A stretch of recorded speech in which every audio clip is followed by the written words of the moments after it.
We were legally bound to share a life, a last name, and now a single bedroom, but the woman slowly taking off her veil was the exact same ice-cold professor who was currently failing me in architectural design. Welcome back to your BL girlfriend. If you want to find out how this disastrous, completely secret arranged marriage turns into an undeniable burning obsession behind closed doors, hit that subscribe button, leave a massive like, and let me know your thoughts in the comments below. Your support means everything and keeps these stories coming. Are you ready? Let's dive into the story. Part 1. The Blueprint of a Disaster. Before the binding legal documents, before the suffocatingly large mansion, and before the undeniable tension that would soon threaten to consume us both, we were just a professor and a student at the most prestigious university in the state. Professor Victoria Sterling did not just walk into a lecture hall, she commanded it. When she stepped through the heavy oak doors, conversations didn't just soften, they died completely.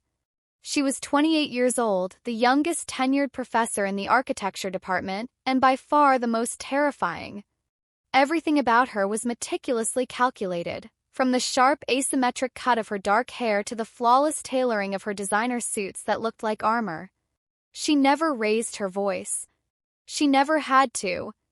Deadlines, she would say, her voice smooth, chilling, and completely devoid of empathy as she wrote on the board, are not suggestions.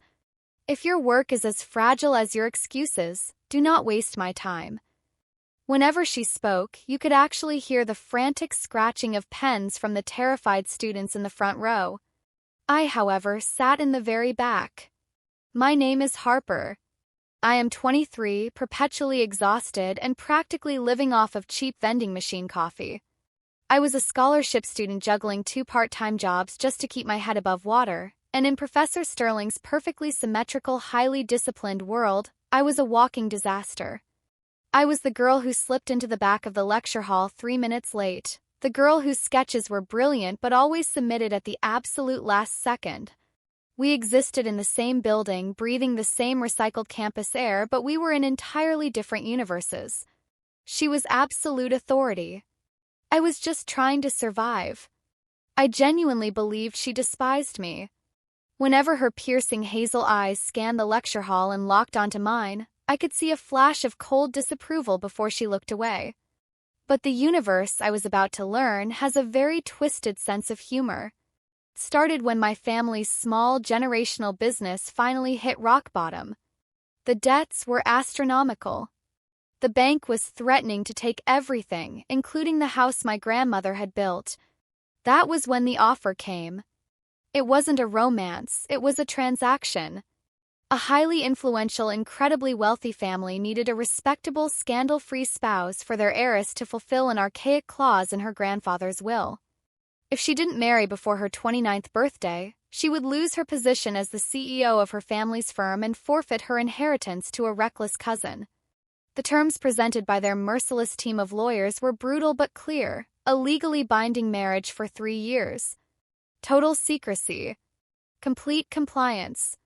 In exchange, my family's debts would be wiped clean instantly, and I would receive a trust fund that would secure my future forever.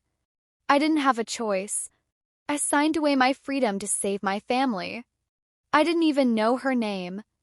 The documents referred to her only as Client A. The lawyers insisted on absolute anonymity until the wedding day, claiming it was for the security of both parties. I didn't care. I assumed she was some spoiled, arrogant corporate heiress who viewed me as nothing more than a tax write-off. The wedding was a ghost town of a ceremony. Took place on a gloomy Saturday afternoon at a private, secluded estate on the edge of the city. There was no music, no flowers, just a judge, a few tight-lipped lawyers, and us. When I walked into the dimly lit room wearing a simple, understated white gown, my heart was hammering against my ribs, but I kept my eyes glued to the floor. I just wanted it over with. She was already standing there. She wore a stunning, sharply tailored white blazer and trousers, but her face was obscured by a delicate, vintage veil. We didn't exchange a single word. When it was time to exchange rings, I extended my shaking hand. Her fingers were cool, elegant, and perfectly steady as they brushed against mine. The moment her skin touched my knuckles, a bizarre electric shock shot up my arm, making my breath hitch. I quickly chalked it up to nerves. We said "I do" to the air between us. Signatures were violently scratched onto the marriage certificate. It was done. I was a married woman. The lawyers swiftly escorted us to our new home, a sprawling, modern glass and steel mansion tucked away in the hills. As the heavy mahogany door clicked shut behind us, leaving us completely alone for the first time, the terrifying reality of my situation finally crushed my chest. The silence in the massive foyer was deafening. I stood awkwardly near my suitcase, rubbing my arms to ward off the sudden chill. I needed to break the ice. I needed to establish some ground rules before this stranger ruined my life completely. "Listen," I started, my voice trembling slightly as I looked at her back. "I know this is just a business arrangement for both of us. I don't want to get in your way, and I expect you not to get in mine." The woman slowly turned around. The dim lighting of the hallway caught the sharp angles of her face as she reached up with slender fingers and effortlessly pulled the veil away. The rest of my sentence died in my throat. All the air was violently sucked out of the room. My heart stopped, plummeted into my stomach, and then started hammering so fast I thought I was going to pass out. My vision blurred for a fraction of a second. I stepped backward, my heel catching on the rug, almost sending me crashing to the floor. Standing in front of me, looking at me with those exact same heart-stoppingly intense hazel eyes, was Professor Victoria Sterling. She didn't gasp. She didn't flinch. She just stood there, looking at me with an unreadable, dangerously calm expression. But beneath that frozen exterior, I could sense a storm of absolute fury. "You!" I gasped, the word barely making it past my lips. My brain was short-circuiting. "You're..." "Professor Sterling." Victoria slowly took off her white blazer, draping it over the back of a nearby leather chair with agonizing precision. She didn't break eye contact. "Harper Quinn," she said. Her voice was that same smooth, authoritative velvet that made my knees weak in the lecture hall, but right now it was laced with a terrifying edge. "It appears your chronic inability to pay attention to details has bled into your legal affairs." "Did you?" I swallowed hard, my hands shaking so badly I had to clench them into fists.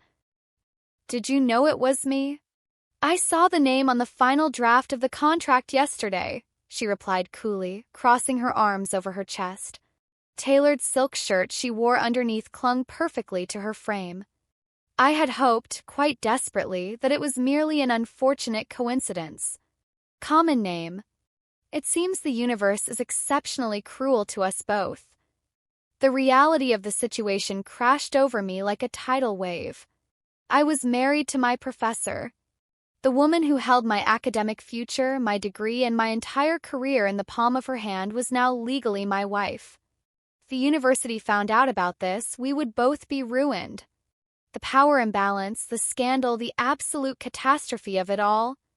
"This is insane," I breathed out, panic rising in my chest. "If the dean finds out, if anyone on campus sees us..." "They will not," Victoria interrupted, her voice slicing through my panic like a scalpel. She took a slow, deliberate step toward me.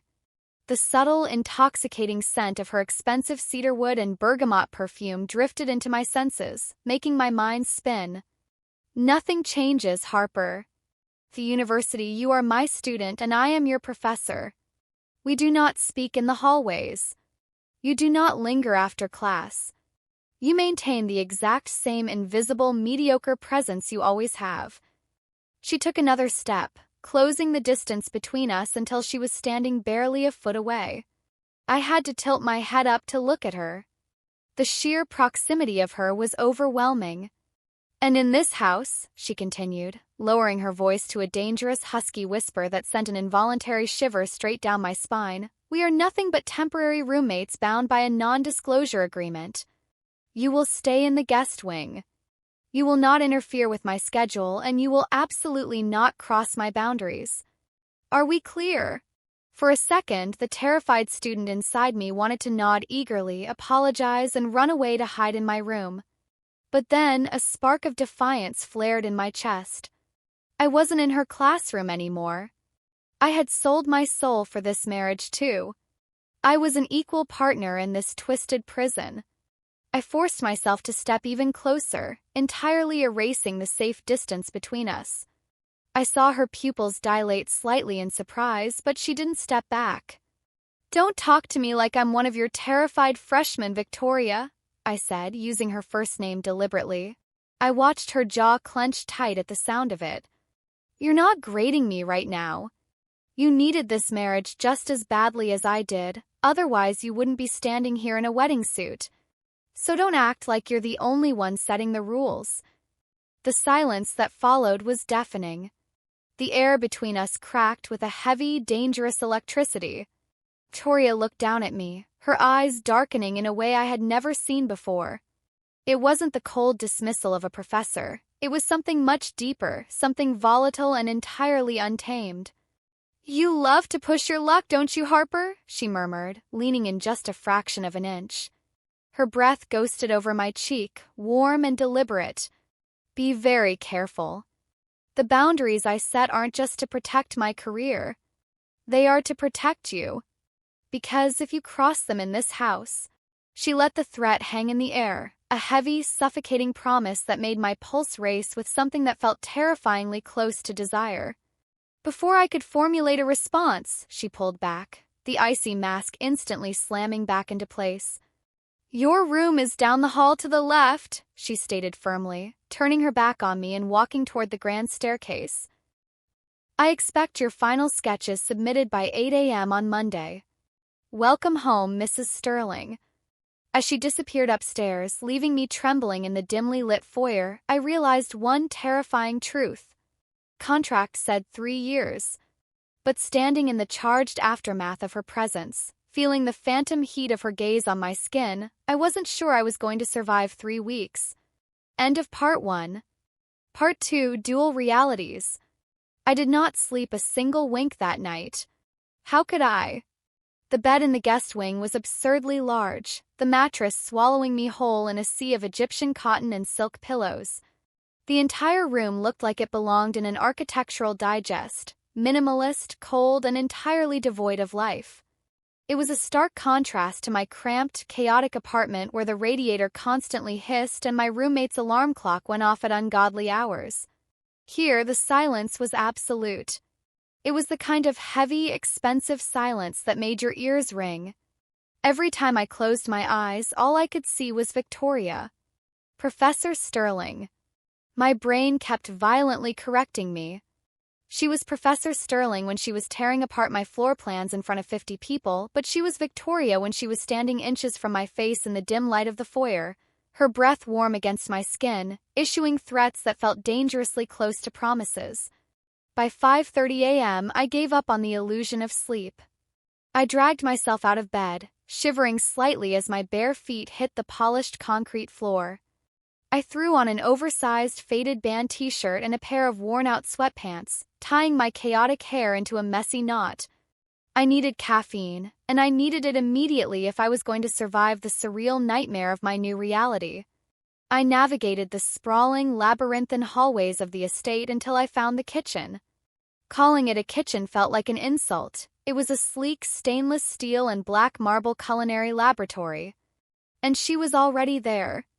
Victoria was sitting at the massive kitchen island, bathed in the cool blue light of the early morning filtering through the floor-to-ceiling windows.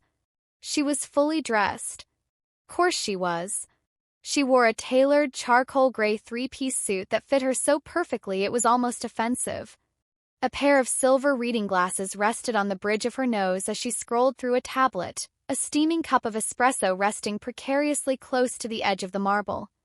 I froze in the doorway, suddenly intensely aware of my ratty sweatpants and the dark circles undoubtedly bruised under my eyes. She looked like a billionaire CEO preparing for a hostile takeover. I looked like I had just crawled out of a dumpster. She didn't look up, but her voice sliced through the quiet room. "You breathe too loudly, Harper." "It's distracting." My jaw dropped slightly. I stepped fully into the room, abandoning any attempt at stealth. Good morning to you too, Professor, I muttered, emphasizing her title. I walked past her to the espresso machine, which looked like it required an engineering degree to operate. I didn't realize breathing was against the house rules. Should I add it to the list? Sarcasm at 6 in the morning is a sign of a highly inefficient mind, Victoria replied smoothly, her eyes never leaving her tablet screen. The coffee is already made. In the thermal carafe to your left. I paused, looking at the sleek black carafe. She had made coffee for me? The thought was so bizarre, so entirely out of character for the ice queen of the architecture department that I couldn't compute it. I poured myself a mug, the rich, dark scent of the brew instantly soothing my frayed nerves. Don't read too much into it, she added, finally looking up. Her hazel eyes pierced right through me, analytical and sharp behind her glasses. You look like you're about to collapse, and if you pass out in my lecture hall today, it will reflect poorly on my classroom management. How generous of you, I shot back, taking a sip. It was, infuriatingly, the best coffee I had ever tasted. I leaned against the counter, putting a safe distance between us. So, how is this going to work? Do we have a schedule for avoiding each other, or do we just improvise? Victoria set her tablet down, folding her hands neatly on the marble. The complete shift in her posture demanded my full attention. We do not improvise, Harper. Ever. My routine is precise. I leave the house at exactly 7 a.m. I return at 6 p.m. unless I have faculty meetings. This kitchen is yours until 6:45 a.m. After that, I require absolute silence to review my lecture notes. Right. So I'm essentially a ghost who pays rent in the form of a marriage certificate, I summarized, gripping my mug tightly. You are a complication, Victoria corrected softly, her voice dropping an octave. She removed her glasses, and the intensity of her gaze pinned me to the counter.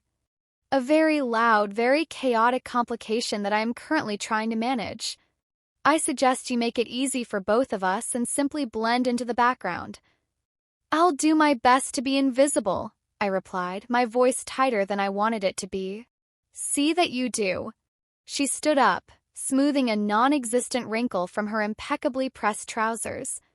And Harper. I looked at her, my pulse kicking up a notch at the way she said my name, sharp yet strangely intimate. Change before you leave this house, she said, her eyes raking over my oversized t-shirt with blatant disdain. You are legally a sterling now. Do try not to look like a vagrant. Before I could formulate a sufficiently biting response, she turned on her heel and walked out, the rhythmic, authoritative click of her heels echoing down the hallway. I let out a breath I didn't realize I was holding, rubbing my temples. 2 hours later, the illusion of our domestic life shattered, replaced by the brutal reality of the campus. I took the bus, standing shoulder to shoulder with freshmen and carrying a heavy tube of blueprints. Victoria, I knew, had driven her sleek black Porsche. By the time I rushed into the architecture building, sliding into my usual seat in the back row of the grand lecture hall, the atmosphere was already tense. My best friend, Chloe, dropped into the seat next to me, slamming her notebook down. I swear if the Ice Queen gives us another surprise pop quiz today, I'm dropping out and joining a circus. I swallowed hard, pulling out my laptop. She's just demanding. She's a sociopath, Harper, Chloe whispered fiercely as the heavy oak doors at the front of the hall swung open. The entire room fell into a dead, terrified silence. Victoria walked in. She had swapped the gray suit jacket for a structured, asymmetrical black blazer that made her look like a villain from a high-fashion magazine. She didn't carry notes. She didn't even look at the podium. She just walked to the center of the stage, her sharp gaze sweeping over the 200 students until they landed inevitably on me. My breath hitched. For a microsecond, the professional veil dropped. In those hazel eyes, I saw the woman who had stood in my foyer, the woman whose kitchen I had occupied just hours ago. Then the mask slammed back into place, colder and harder than before. Structural integrity, Victoria began, her voice echoing perfectly off the acoustic panels. She began to pace, like a predator circling a cage. It is the only thing standing between a masterpiece and a mass casualty event. Yet, looking at your preliminary sketches for the suspension project, I see a staggering amount of blind optimism and a severe lack of foundational physics. She stopped pacing, turning sharply toward the audience. Let us test if any of you actually read the assigned chapters, or if you simply looked at the pictures. My stomach plummeted. I knew what was coming. I could feel it in the electric tension binding us across the room. Ms. Quinn, Victoria's voice cracked like a whip. 200 pairs of eyes turned to look at me. I slowly stood up, my legs feeling like lead. I kept my face blank, channeling every ounce of defiance I possessed. Yes, Professor Sterling. In a cantilevered structure exceeding 30 meters, what is the primary risk factor concerning wind load, and how would you mitigate the torsional stress without compromising the aesthetic silhouette? It was a brutal question. A graduate-level question meant to humiliate. Beside me, Chloe winced in sympathy. I held Victoria's gaze. She was challenging me. She was daring the chaotic complication to fail in her domain. But architecture was the one thing I understood better than anything else. The primary risk is aerodynamic instability, specifically flutter, I answered, my voice steady, ringing out clearly in the silent hall. To mitigate torsional stress without adding bulky external supports, I would integrate a tuned mass damper within the hollow core of the primary support pylon, and slightly twist the aerodynamic profile of the cantilever itself to disrupt wind vortex shedding. The silence stretched. Felt like an eternity. Victoria stared at me, completely motionless. For a terrifying moment, I thought I had gotten it wrong. Then, the absolute faintest, almost imperceptible twitch appeared at the corner of her lips. It wasn't a smile. It was something far more dangerous. It was respect. Acceptable, Victoria said curtly, turning her back to me to face the whiteboard. You may sit down. I collapsed back into my seat, my heart hammering a frantic rhythm against my ribs. Chloe stared at me with her mouth open. How the hell did you know that? She whispered. I just shook my head, unable to explain that survival instinct was a hell of a motivator. The rest of the day was a blur of classes and my shift at the campus library. By the time I took the bus back to the sprawling estate, the sun had long set. The house was dark, save for the warm amber glow spilling from the open double doors of the massive ground-floor library. I walked quietly toward the light. Victoria was inside. She was sitting in a high-backed leather chair by the fireplace, a glass of amber liquid in one hand, a heavy architectural tome resting on her lap. She had taken off her blazer, the sleeves of her silk shirt rolled up to her elbows, revealing lean, toned forearms. The harsh, uncompromising professor from the morning was gone, replaced by someone exhausted and quietly unguarded. I should have kept walking. I should have gone straight to my room and locked the door. That was the rule. Instead, my feet carried me into the room. Victoria didn't look up, but she knew I was there. Your footsteps are too heavy, Harper. You walk like you're trying to break the floorboards. And you complain like an 80-year-old man, I shot back smoothly, dropping my heavy backpack onto the Persian rug. She finally lifted her head, her eyes catching the firelight. There was no anger in her expression tonight, just a deep, lingering exhaustion. She took a slow sip of her drink, her gaze dropping to my lips for a fraction of a second before meeting my eyes again. You surprised me today in the lecture hall, she said quietly. The acoustics of the library made her husky voice sound incredibly intimate. You thought I was just a slacker who paints outside the lines, I said, crossing my arms, suddenly hyper-aware of how alone we were. I thought, Victoria corrected, setting her glass down on the side table and leaning forward, her eyes darkening, that you were unpredictable. And I despise unpredictability. Then you shouldn't have married me, I whispered. The words slipped out before I could stop them, thick with an unspoken challenge. Victoria stood up slowly. The air in the room instantly grew thick, the oxygen evaporating. She closed the distance between us with slow, deliberate steps until she was standing just inches away, looking down at me. The scent of cedarwood, bergamot, and expensive whiskey enveloped me. "I married a signature on a piece of paper," Victoria murmured, her gaze dropping to my mouth again, lingering there just long enough to make my breath hitch. "But it seems I brought a firecracker into my home. And the problem with firecrackers, Harper..." She leaned in, her lips brushing so close to my ear that I shivered violently. "Is that someone always gets burned?" She stepped back, picking up her glass and her book, and walked out of the library, leaving me standing in front of the roaring fire, suddenly feeling completely, terrifyingly cold. Keeping boundaries in this house wasn't just going to be difficult. It was going to be entirely impossible. End of Part 2. Part 3. The Danger of Proximity. By the end of the second week, the suffocating routine we had established began to fracture. We were playing a high-stakes game of hide-and-seek in a mansion designed for absolute transparency. I would wake up at 5 a.m. just to ensure I was out of the kitchen before Victoria descended like a perfectly tailored thunderstorm. The university, I practically melted into the walls, avoiding eye contact during her lectures and slipping out the back doors the second she dismissed the class. We were surviving through strict avoidance. Until Thursday afternoon.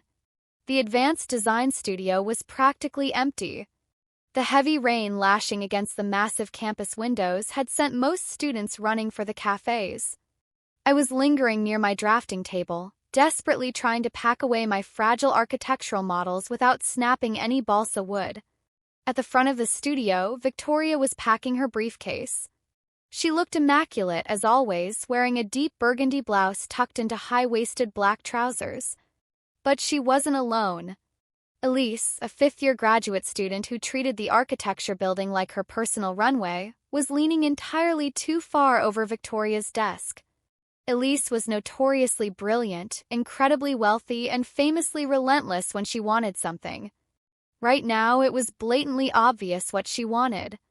"Professor Sterling," Elise purred, her voice a sickly sweet melody that echoed in the quiet room. She reached out, her perfectly manicured hand brushing against the sleeve of Victoria's silk blouse. "I was wondering if I could buy you a coffee?" "To discuss my thesis, of course. Your insights on urban sprawl are just fascinating." I froze. My hands stopped moving over my models. Victoria didn't step back immediately. She just looked at Elise's hand on her arm with an expression of mild, clinical detachment. But Elise took that lack of rejection as an invitation, leaning in closer, her voice dropping to a conspiratorial whisper. She laughed at something she said, tossing her hair over her shoulder. A sudden, violent spike of heat flared in my chest. It was sharp, completely irrational, and entirely foreign. What is she doing? I thought, my jaw clenching so tightly my teeth ached. Back off. I had no right to feel this way. Victoria and I were a business transaction. We were ink on a page. She wasn't actually mine.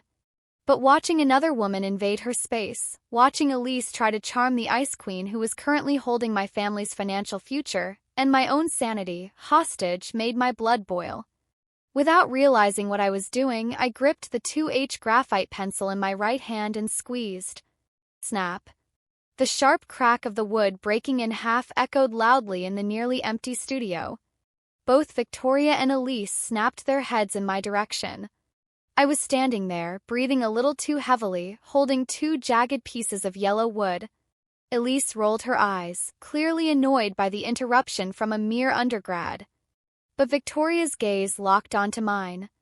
Those hazel eyes were piercing, analytical, and for a fleeting second I swore I saw a flash of dark amusement dance in them. "Is there a problem, Ms. Quinn?" Victoria's voice was smooth, cutting through the heavy air. "No, Professor," I managed to say, my voice tight. I shoved the broken pieces into my bag, my face burning with a mixture of anger and deep embarrassment. "Just clumsy. Have a good evening." I practically ran out of the studio, the sound of the rain drowning out the furious beating of my heart. I was an idiot. Complete, monumental idiot. I spent the entire bus ride back to the estate lecturing myself on the importance of apathy. I needed to stop caring. By the time I walked through the massive double doors of the house, I was drenched, exhausted, and incredibly frustrated. The house was entirely silent, enveloped in darkness except for the kitchen. I dumped my wet bag near the door and trudged toward the light, intending to grab a glass of water and hide in my room. But as I turned the corner, I stopped dead in my tracks. Victoria was standing at the kitchen island.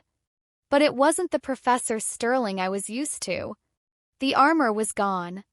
She was wearing a pair of loose, black silk lounge pants and a simple, fitted gray tank top. Her usually immaculate, asymmetrical bob was slightly messy, as if she had been running her hands through it. For the first time since I met her, she looked entirely unguarded. She looked breathtaking.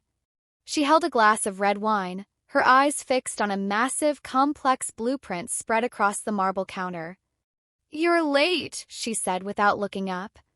"And you're dripping on my hardwood floors." "It's pouring outside and the bus broke down," I muttered, suddenly hyper-aware of how pathetic I must look. Soaked to the bone, my hair plastered to my face, wearing cheap, wet canvas sneakers. "Sorry to intrude on your perfectly scheduled evening." I started to back away, but her next words stopped me. "You broke your pencil today, Harper." The silence in the kitchen suddenly felt heavier than the storm outside. My breath caught in my throat. I stood frozen at the edge of the room. Victoria finally lifted her head. The warm lighting of the kitchen cast soft shadows across her sharp cheekbones. She took a slow sip of her wine, her eyes locking onto mine with an intensity that made my knees feel dangerously weak. "It was a cheap pencil," I deflected defensively, crossing my arms over my chest to stop myself from shivering. "It was a professional-grade drafting pencil," Victoria corrected smoothly, setting her glass down. She turned her body fully toward me, leaning her hip against the counter. "And you snapped it cleanly in half the exact second Elise touched my arm." "Why is that?" "I don't know what you're talking about," I lied, my heart hammering against my ribs. I refused to break eye contact, even though standing under the weight of her gaze felt like standing too close to a fire. Victoria let out a low, soft hum. It wasn't mocking, it was observational. She began walking slowly around the kitchen island, closing the distance between us. My instincts screamed at me to run, to retreat to my room and lock the door, but my feet were glued to the floor. "Elise is a very promising student," Victoria said casually, though her eyes were sharp, watching every micro-expression on my face. "She's intelligent, ambitious. She has been trying to get my attention for 2 semesters. "Well, congratulations," I spat out, my temper flaring again. "I'm sure she'll make a lovely addition to your meticulously planned life once our contract expires. You should definitely go get coffee with her." Victoria stopped just a few feet away from me. The scent of her wine, cedarwood, and rain was intoxicating. "I declined the coffee," she stated quietly. I blinked, the anger temporarily knocked out of me. "What?" "I told her my schedule was completely full." Victoria stepped even closer. She was so close now that I had to tilt my head up to look at her. The air between us crackled with a dangerous, unspoken energy. "Because despite my better judgment, Harper, I find myself entirely preoccupied with a student who sits in the back row, wears atrocious oversized flannels, and apparently possesses a rather violent possessive streak." My breath hitched violently. "I am not possessive." "Your broken pencil says otherwise," she whispered. She reached out. I completely stopped breathing. Her cool fingers brushed lightly against my wet cheek, tucking a stray, damp strand of hair behind my ear. Touch was so gentle, so entirely contrary to everything I knew about her, that it sent a massive shockwave straight to my core. My eyes fluttered shut for a fraction of a second, leaning into her warmth before I could stop myself. "You're shivering," she murmured, her voice a low, husky velvet that wrapped around my senses. Her thumb lightly traced my jawline. "Go take a hot shower, Harper, before you catch a cold and ruin my perfect attendance record." I opened my eyes. She was looking at my lips. For one agonizing, suspended second, I thought she was going to lean in. I thought the rules were finally going to break entirely. But Victoria Sterling was a master of control. She slowly pulled her hand away, the cold air instantly rushing in to replace her warmth. Her expression hardened back into the unreadable mask of the professor. "And Harper," she added, her tone shifting back to crisp authority as she turned and walked back toward her blueprints. "Yes," I managed to croak out, my body still humming with adrenaline. "The next time someone tries to touch what belongs to you," she said, her back facing me, her pen hovering over the paper, "I expect you to do more than just break a pencil." I stared at her back, my mind completely blown apart. "What belongs to you?" I didn't say a word. I turned and practically fled down the hallway, my heart racing so fast I felt dizzy. As the scalding water of the shower hit my back minutes later, I pressed my forehead against the cool tiles, trying to process the absolute chaos of the last hour. This was supposed to be a fake marriage, a business deal. But as I stood under the water, still feeling the phantom burn of her fingers against my jaw, I knew the terrifying truth. I didn't just want to survive this arrangement anymore. I wanted her. And based on what had just happened in that kitchen, the Ice Queen wanted me back. We were standing on the edge of a massive cliff, and it was only a matter of time before one of us pulled the other over the edge. End of Part 3. Part 4, Collapsing Borders. The morning after the incident in the kitchen, I woke up with my heart already racing, trapped in a bizarre state of hyper-awareness. Every shadow in my room seemed to hold the echo of Victoria's voice. "What belongs to you?" The words had looped in my brain all night, a dangerous, intoxicating mantra that made it impossible to find even a second of restful sleep. When I finally forced myself out of bed and navigated the quiet hallways to the kitchen, I fully expected to find her there, perfectly poised, ready to pretend the entire earth-shattering conversation had never happened. That was her modus operandi, after all: compartmentalize, conceal, and control. But the kitchen was empty. The espresso machine was silent. There was no crisp, sticky note on the marble island. A strange, hollow feeling settled in my chest. I made my own coffee, the silence of the massive house suddenly feeling less like a sanctuary and more like a vacuum.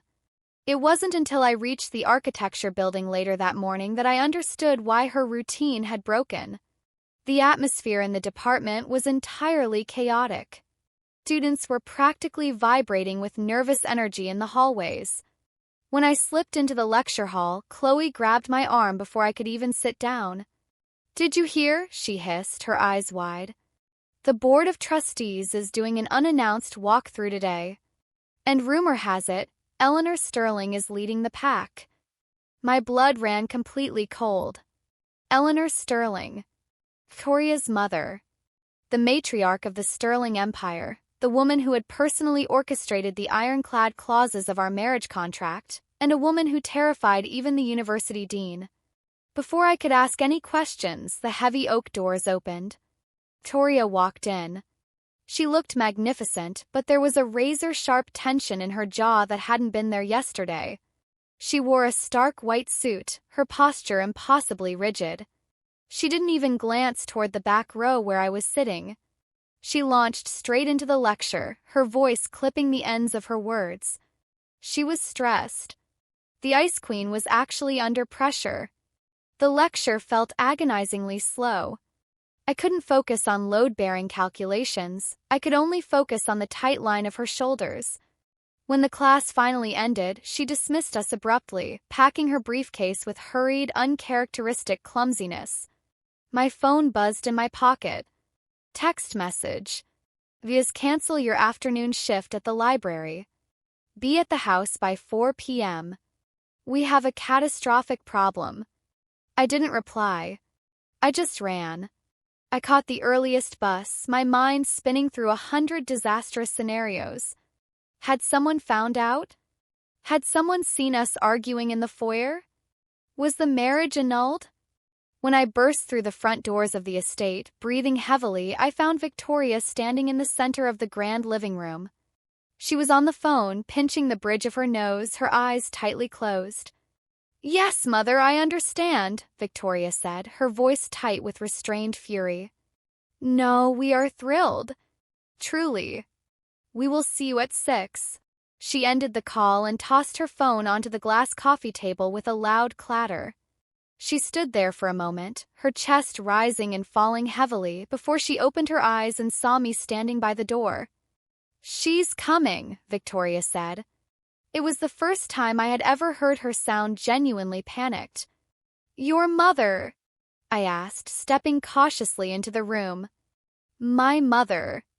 And she's not just coming for dinner, Harper. She informed me she is staying the entire weekend." Victoria began pacing the length of the rug, her heels clicking aggressively against the floorboards. She claims she wants to observe the newlyweds and ensure our domestic arrangement is authentic enough to satisfy the board members who are questioning my sudden marriage. "Okay," I said slowly, trying to process the information. "We can just have dinner. We'll be polite. We'll act like we tolerate each other." Victoria stopped pacing and looked at me like I had just suggested setting the house on fire. "Tolerate each other? Harper, my mother is a shark who can smell blood in the water from a mile away. If she suspects for 1 second that this marriage is a sham, she will freeze my assets, revoke my tenure through the board, and leave your family with the debt we just paid off. We cannot tolerate each other. We have to be madly, indisputably in love." I swallowed hard. "Okay. So, what do we do?" "First," Victoria said, marching toward the staircase, "we eradicate all evidence that we are living on opposite ends of this house. Go to the guest wing. Pack all of your clothes, your toiletries, your chaotic art supplies, and bring them to the master suite. Now." My heart did a violent flip. "The master suite? Your room. It is our room this weekend," she corrected sharply, pausing on the bottom step to look back at me. Her hazel eyes were dark and urgent. "And we have exactly 2 hours to make it look like we actually share a life. Move." The next 2 hours were a blur of absolute chaos. I hauled my duffel bags across the estate, dragging my faded hoodies, my worn-out sneakers, and my messy sketchbooks into Victoria's immaculate, terrifyingly pristine sanctuary. Her bedroom was massive, decorated in shades of slate gray, midnight blue, and stark white. Smelled strongly of her, that intoxicating mix of cedarwood and bergamot. The bed in the center of the room was large enough for 3 people, covered in heavy silk sheets. "Put your clothes in the left side of the closet," Victoria commanded, walking past me with an armful of my books. She started aggressively placing my battered paperbacks on her pristine glass nightstand. "Leave a toothbrush next to mine in the master bath. Make it look messy, but not too messy." I watched in stunned silence as the most meticulous, controlling woman I had ever met intentionally destroyed the perfection of her own space just to accommodate my existence. She tossed one of my oversized flannels over the back of her reading chair. She placed my favorite coffee mug on her desk. By 5:45 p.m., the room looked entirely different. It looked like 2 conflicting lives had violently collided. It looked real. "Change into something presentable," Victoria ordered, fixing her hair in the mirror. She had changed into an elegant dark emerald evening dress that clung to her curves in a way that made my mouth instantly go dry. Nothing with holes. Nothing with the band logo.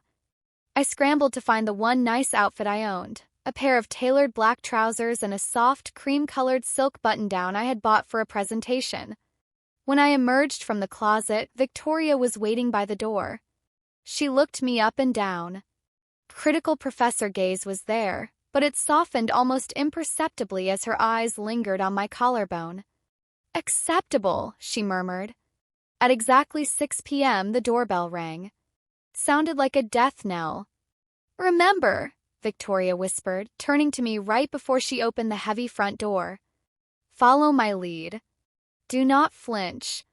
And for God's sake, call me Victoria." She opened the door. Eleanor Sterling swept into the foyer like a cold winter storm. She was a terrifyingly elegant older version of Victoria, with the same sharp bone structure and the same assessing, ruthless eyes. "Victoria, darling," Eleanor said, offering her cheek for a brief air kiss. She then immediately turned her predatory gaze on me. I felt like a bug under a microscope. And you must be Harper, the architecture student. The way she said student sounded like a disease. It's an honor to meet you, Mrs. Sterling, I said, forcing my voice to remain steady. We'll see, Eleanor replied dryly, handing her designer coat to the housekeeper. The dinner was an exercise in psychological warfare. We sat at the long mahogany dining table, the clinking of silverware the only sound breaking the heavy tension. Eleanor interrogated me with the precision of a prosecuting attorney. She asked about my family's finances, my grades, my career aspirations, and how exactly I had managed to catch the eye of her incredibly discerning daughter. So, Harper, Eleanor said, taking a sip of her wine, her eyes narrowed. Victoria has always prioritized her career above all else. She despises distraction. I must admit, I find it highly unusual that she would suddenly marry an undergraduate whose family company was on the verge of bankruptcy. It almost looks transactional. My breath caught. She knew. She had to know. I opened my mouth to defend myself, to weave the lie we had agreed upon, but before I could speak, I felt something warm slide under the table. Victoria's hand covered my knee. Touch was firm, grounding, and sent a massive jolt of electricity straight up my spine. I looked at her. Victoria was looking directly at her mother, her expression dangerously calm, but her hand squeezed my leg possessively. My marriage is not a boardroom acquisition, Mother, Victoria said, her voice dropping to a low, lethal register I had never heard her use. The Ice Queen was gone. This was a woman fiercely protecting her territory. Harper is brilliant, unpredictable, and the only person who doesn't bore me to death within 5 minutes of speaking. If you are suggesting I compromised my standards, I highly recommend you reconsider your words. Eleanor blinked, clearly taken aback by the venom in her daughter's voice.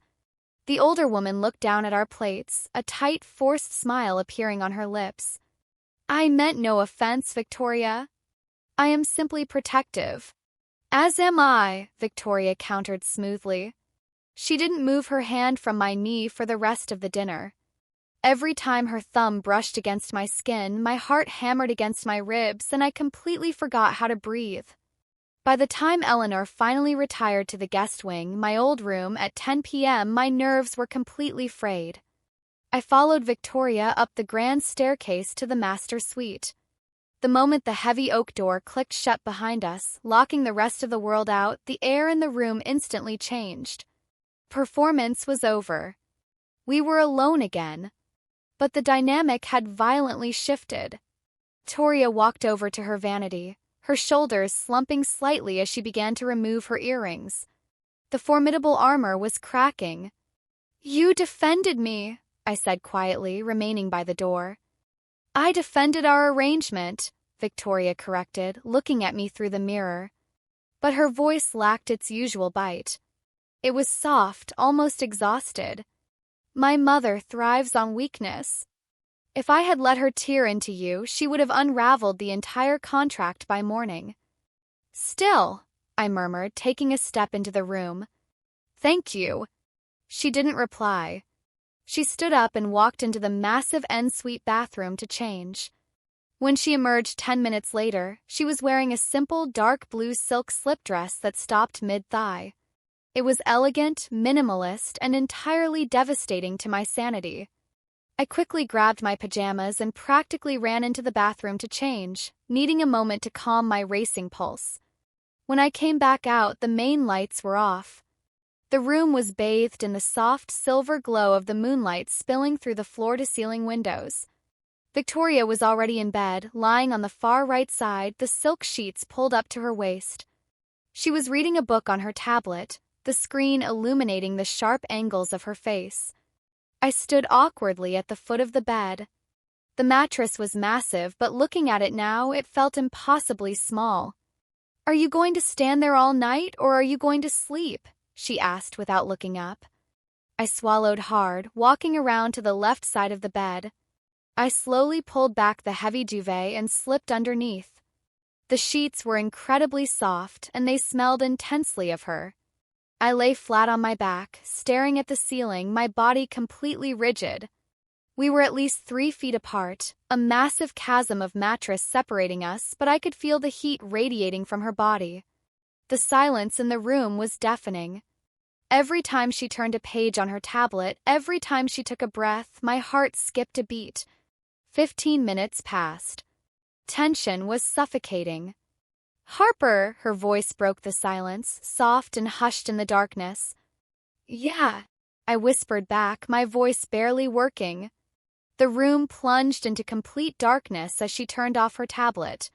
I heard the rustle of the silk sheets as she shifted her weight. "Are you always this tense, or is it just my presence that causes you to vibrate like a poorly tuned guitar string?" I let out a shaky breath, turning my head slightly on the pillow to look at her.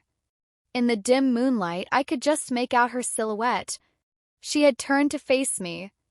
"I'm sleeping in my professor's bed," I whispered back, the vulnerability of the night stripping away my usual sarcasm. The woman who practically fails me on a weekly basis, the woman who told me to stay out of her way, is currently lying 3 feet away from me. Forgive me if I'm not entirely relaxed. Victoria was quiet for a long moment. Then, slowly, the mattress dipped as she moved closer. My breath hitched. I froze entirely as she closed half the distance between us. She didn't touch me, but she was close enough now that I could feel the warmth of her breath against my cheek. "I don't fail you because I hate you, Harper," she murmured, her voice a low, husky velvet that bypassed my brain and went straight to my chest. "I fail you because your potential is staggering, and you constantly hide behind mediocrity. You are brilliant. You just refuse to apply yourself unless you are backed into a corner." My heart hammered a frantic, violent rhythm. She had never spoken to me like this. Not in class, not in the hallway, not even in the kitchen. And as for staying out of my way, Victoria continued, her voice dropping to a dangerous whisper. I felt the absolute lightest ghost of a touch, her fingertips brushing against the very edge of my hand resting on the mattress. "I am beginning to realize that keeping you at a distance is proving to be a highly inefficient strategy." The world tilted on its axis. My fingers twitched, desperately wanting to close the millimeter gap and intertwine with hers. "What does that mean, Victoria?" I breathed out, terrified of the answer, yet desperate to hear it. "It means," she whispered, her voice incredibly soft, "that my mother is going to be here for 2 more days. And if we want to survive her inspection, we are going to have to make this look very, very convincing." She pulled her hand away, retreating back to her side of the bed. The loss of her proximity felt like a physical blow. "Go to sleep, Harper," she said softly, her back now facing me. "Tomorrow is going to be a very long day." I lay there in the dark, my body humming with adrenaline, my mind completely shattered. This fake marriage was no longer just a business deal. The lines hadn't just blurred, they had been completely obliterated. And as I stared at the ceiling, listening to the steady rhythm of her breathing, I knew with absolute certainty that I was already entirely, hopelessly trapped. End of Part 4. Part 5, The Art of Deception. I woke up to the sensation of being entirely submerged in warmth. For a few blissful, disorienting seconds, my mind was beautifully blank. I was comfortable in a way I hadn't been in years. The bed was incredibly soft, the heavy duvet cocooning me perfectly. But as consciousness slowly seeped back into my brain, my senses began to piece together the terrifying reality of my situation. I smelled cedarwood. I smelled bergamot. And I felt the rhythmic, steady rise and fall of a chest pressed flush against my back. My eyes flew open. My breath hitched in my throat, freezing in my lungs. Sometime during the night, the massive chasm between us had completely vanished. I was lying practically in the center of the bed, and Victoria was curled against my back. Her left arm was draped heavily over my waist, her hand resting flat against my stomach. Her face was buried in the space between my shoulder blades, her warm breath ghosting through the thin fabric of my pajama shirt with every exhale. I didn't dare move. If I moved, she would wake up, realize she was holding me, and likely throw me out the second-story window out of sheer embarrassment and rage. I lay there, paralyzed, my heart hammering so violently I was certain it was going to wake her anyway. The heat radiating from her body was intoxicating. It was an absolute contrast to the ice-cold persona she projected to the world. Here, tangled in the silk sheets, the formidable Professor Sterling was just a woman, soft, pliant, and holding on to me like an anchor. Suddenly, the sharp, unmistakable sound of high heels clicking sharply against the hardwood floor out in the hallway shattered the quiet morning. They were getting louder. They were coming straight toward the master suite. Eleanor. Before I could even formulate a plan to politely disentangle myself, the hand resting on my stomach suddenly flexed. Victoria's entire body tensed. She was awake.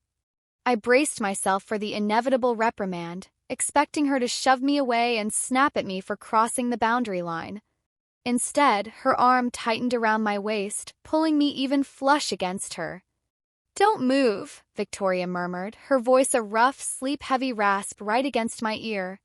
It sent a massive, involuntary shiver cascading down my spine. "She's right outside. She wouldn't just walk in, would she?" I whispered back, my voice trembling. "My mother does not believe in closed doors," Victoria replied grimly. 3 seconds later, there was a sharp, perfunctory knock, and without waiting for an answer, the heavy oak door swung open. "Victoria, darling, are you?" Eleanor's sharp voice cut off abruptly as she stepped into the room.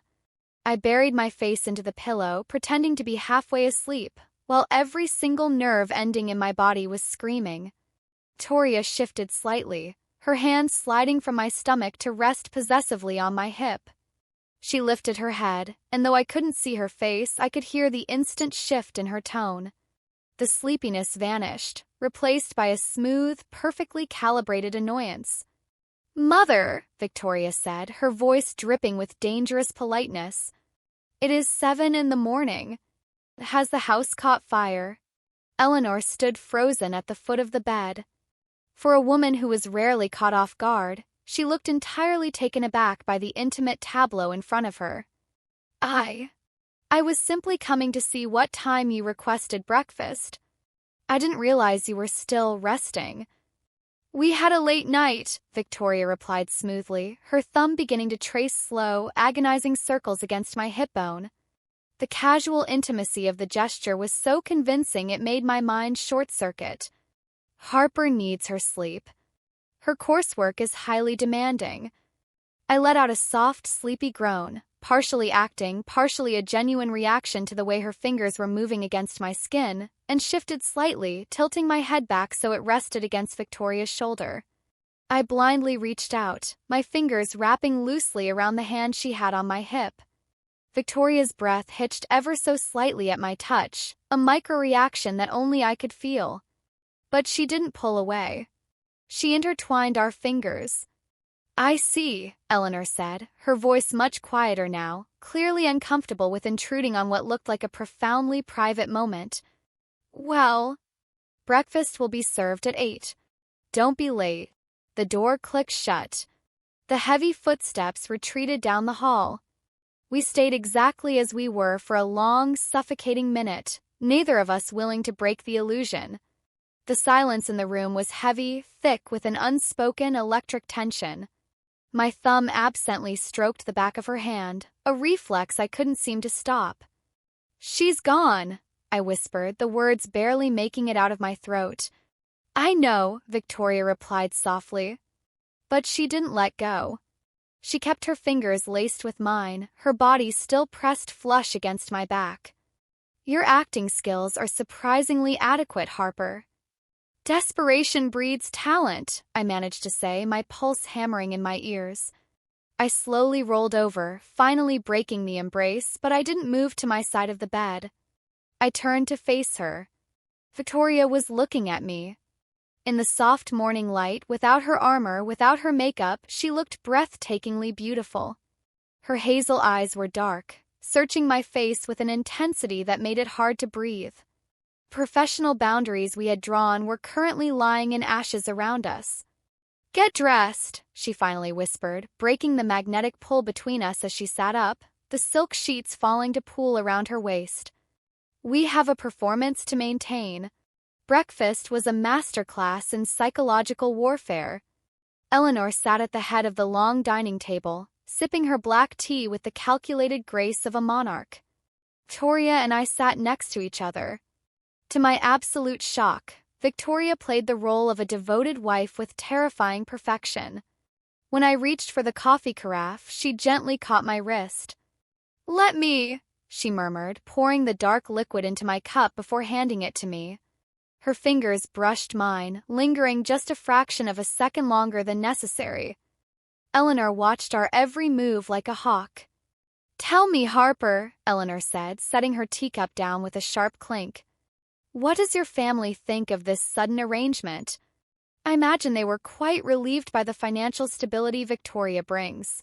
It was a blatant insult disguised as polite conversation. She was calling me a gold digger right to my face.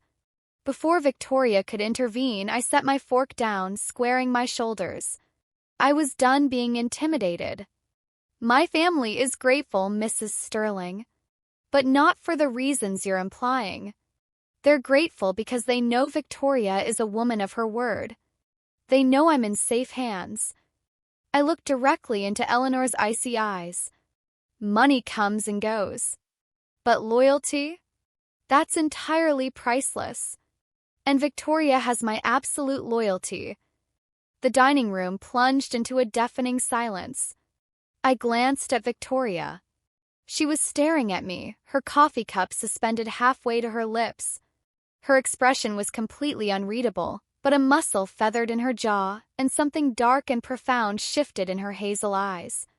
Eleanor cleared her throat, a tight, forced smile appearing on her lips.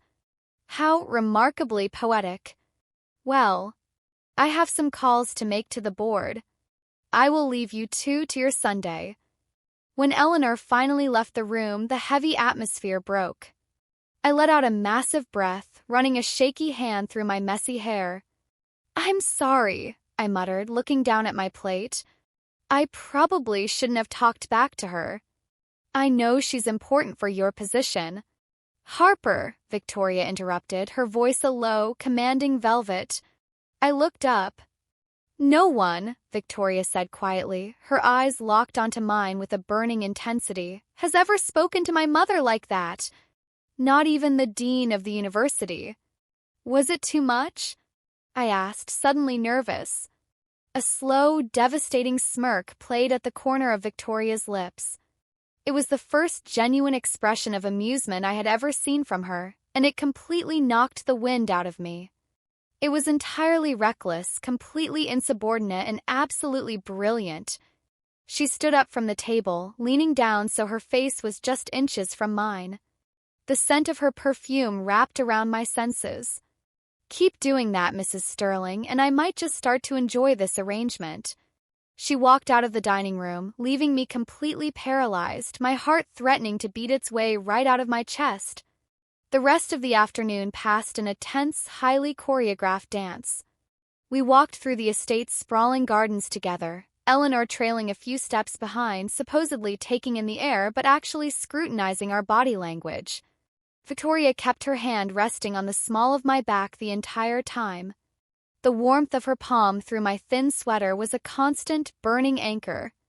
Every time she pointed out a specific architectural feature of the greenhouse, she leaned in close, her shoulder brushing against mine, her voice dropping to a private whisper meant only for me.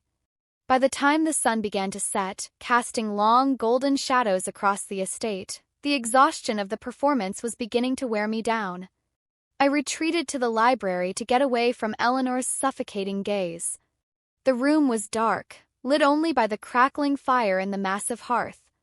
I collapsed onto the leather sofa, closing my eyes and letting my head fall back. 10 minutes later, I heard the heavy oak doors open and click shut. The lock engaged with a solid thud. I opened my eyes. Victoria was standing by the door. She had taken off her blazer, her white silk blouse unbuttoned just enough to reveal the delicate silver chain resting against her collarbone. She looked exhausted, but the dangerous magnetic energy surrounding her was stronger than ever. She walked over to the sofa, not sitting on the opposite chair but sinking onto the cushions right next to me. Proximity was startling. We were alone. There was no audience. There was no need for the performance anymore. But she didn't move away. "She's retiring for the evening," Victoria said, her voice hushed, the acoustics of the library making it sound incredibly intimate. "She's leaving tomorrow morning." "We survived," I whispered back, turning my head to look at her. "We did," Victoria agreed. She turned to face me. The firelight danced across the sharp angles of her face, illuminating the gold flecks in her hazel eyes. The air between us grew thick, heavy with the weight of the last 48 hours. All the fake touches, the lingering glances, the performative whispers, they had built a massive, undeniable pressure inside the room. The line between what was fake for her mother and what was terrifyingly real for us had completely dissolved. Victoria's gaze dropped to my lips. It wasn't a fleeting glance. It was deliberate, heavy, and entirely consuming. "You defended me again today," Victoria murmured, lifting her hand. Her knuckles grazed my cheekbone, the touch so incredibly gentle it made my breath hitch violently. "You stood up to the one woman who holds my entire career hostage, just to protect my pride." "I was just playing the part," I lied, my voice shaking.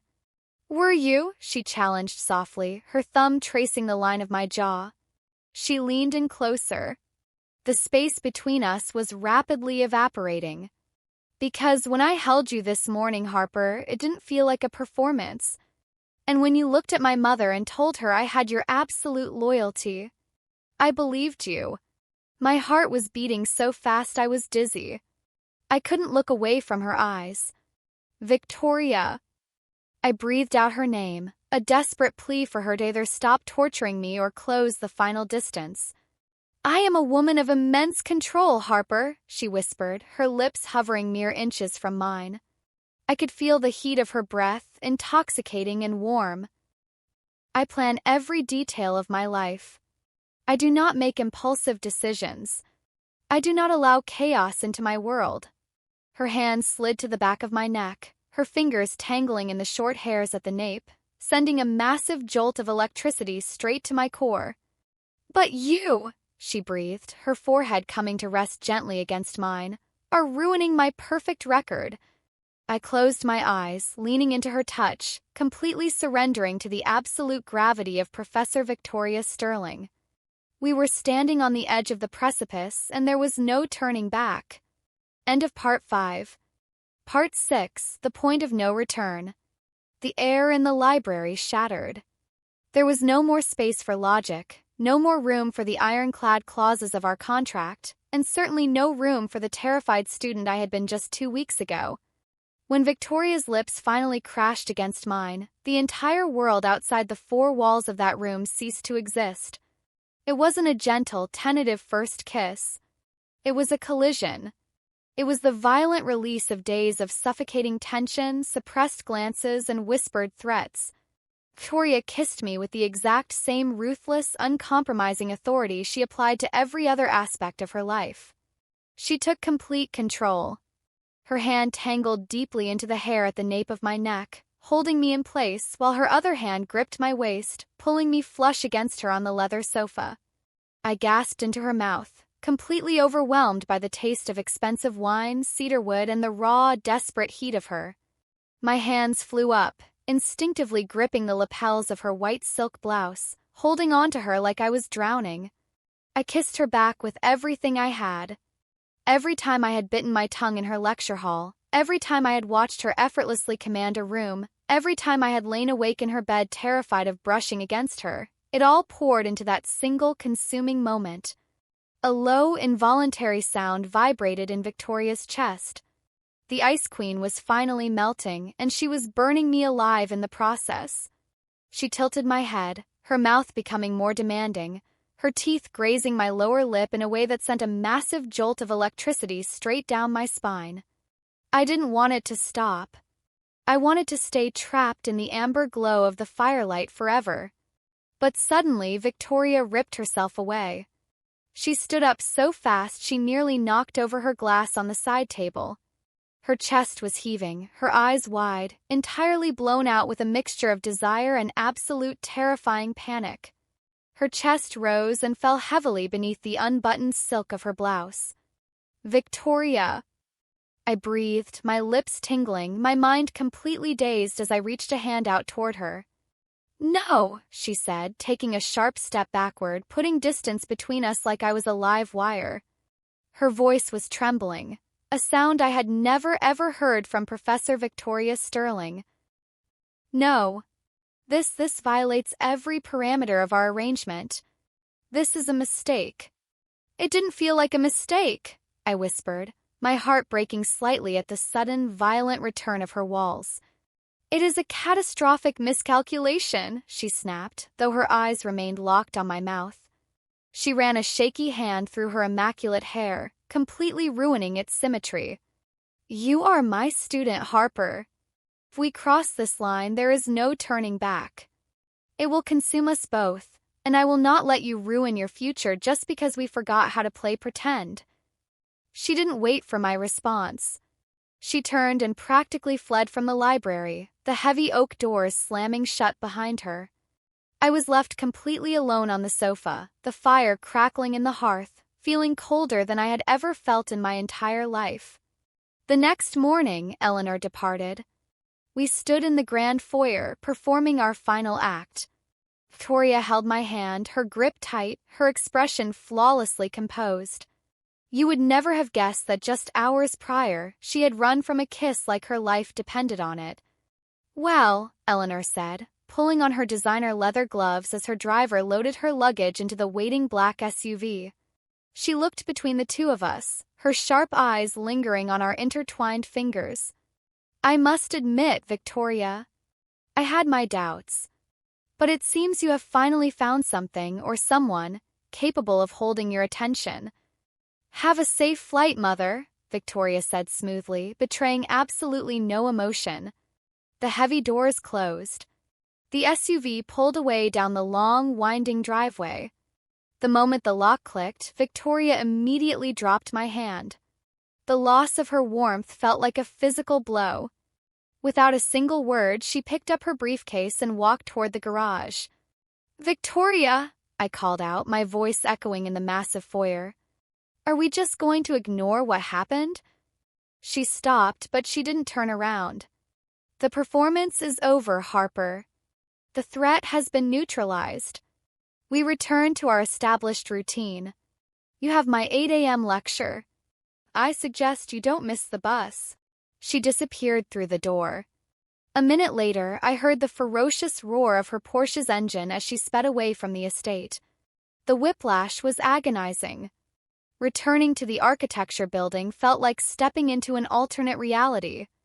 I took my usual seat in the back row, pulling out my laptop with trembling hands. When Victoria walked through the heavy wooden doors, she was wearing a sharp charcoal gray suit. Her hair was perfectly styled. Her eyes were completely dead. It was the most brutal lecture of the semester. She tore into students' projects with a cold, merciless precision that left 3 freshmen looking like they were on the verge of tears. She didn't look at me once. Not a single glance. I was a ghost in her classroom again. But I wasn't the terrified student I used to be. The ghost was angry. When the lecture ended and the terrified mass of students scrambled for the exits, I stayed completely still. I packed my bag with agonizing slowness. I watched as she organized her notes at the podium, perfectly avoiding my gaze. "Professor Sterling," I called out, my voice ringing clearly in the empty lecture hall. She stiffened. Slowly, she looked up. The vast, empty space between us was charged with the memory of the library. "I have a question regarding my final project," I said, walking slowly down the tiered steps toward the stage. "My office hours are on Thursdays, Ms. Quinn," she replied curtly, snapping her briefcase shut. "It can't wait until Thursday," I countered, stopping just at the edge of the stage, forcing her to look down at me. "I'm having trouble with boundaries. specifically structural load-bearing limits. I need to know exactly how much pressure a foundation can take before it completely shatters. Victoria's eyes darkened. She knew exactly what I was doing.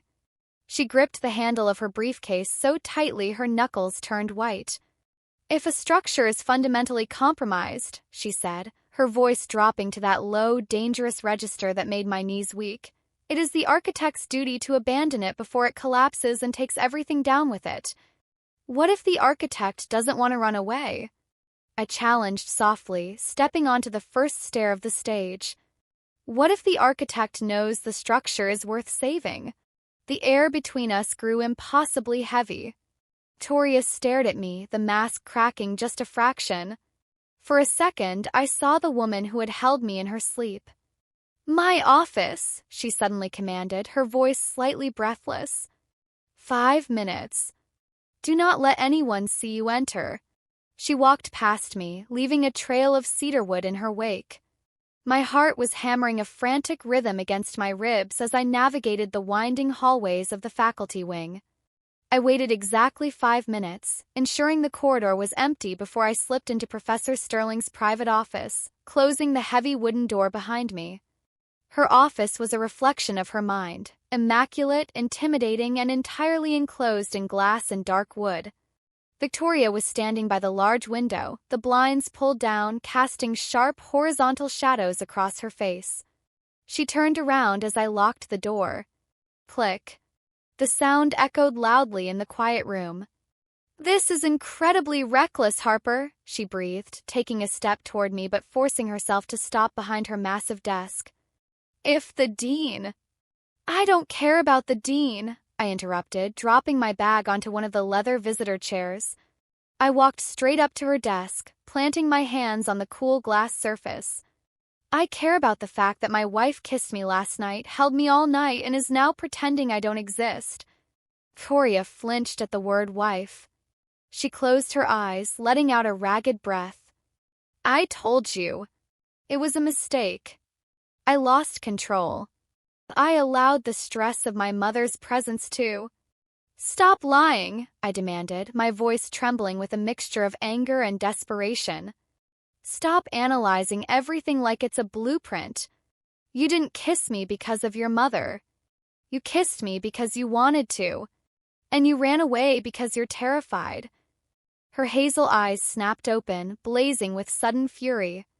"Of course I am terrified," she practically shouted, though she kept her voice constrained to the 4 walls of the office. She slammed her hands down on the desk, mirroring my posture, leaning in until our faces were inches apart across the glass. "I am tenured faculty. You are 23 years old. If this blows up, you get a slap on the wrist and a transfer. I lose my entire career, my reputation, my life's work. I lose everything." "You're not going to lose anything," I whispered, the anger draining out of me, replaced by an overwhelming urge to comfort her. "You don't know that," she whispered back, the fight suddenly leaving her shoulders. She looked exhausted. "Harper, you are a chaotic force. You walk into a room and you upend my entire existence. Cannot focus. I cannot think. Every time I look at my lecture notes, all I see is you standing in my kitchen."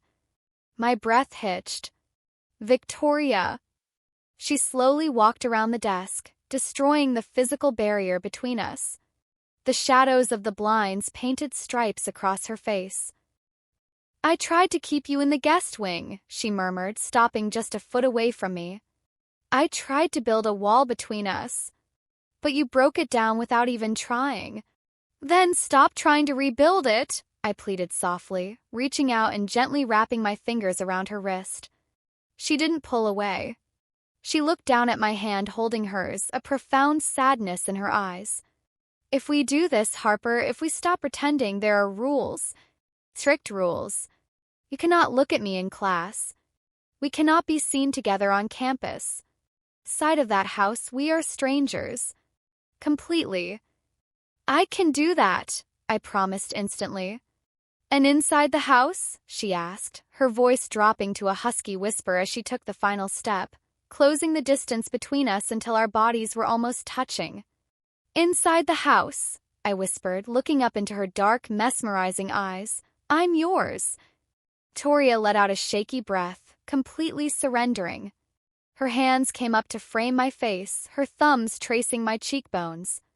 "Pack your bags when you get home today," she commanded softly, right before her lips brushed against mine. "Why?" I gasped against her mouth. "Because you're moving out of the guest wing," she murmured, pulling me completely against her. "Permanently." End of Part 6. Part 7, The Weight of Secrets. Moving out of the guest wing felt like crossing a heavily fortified border.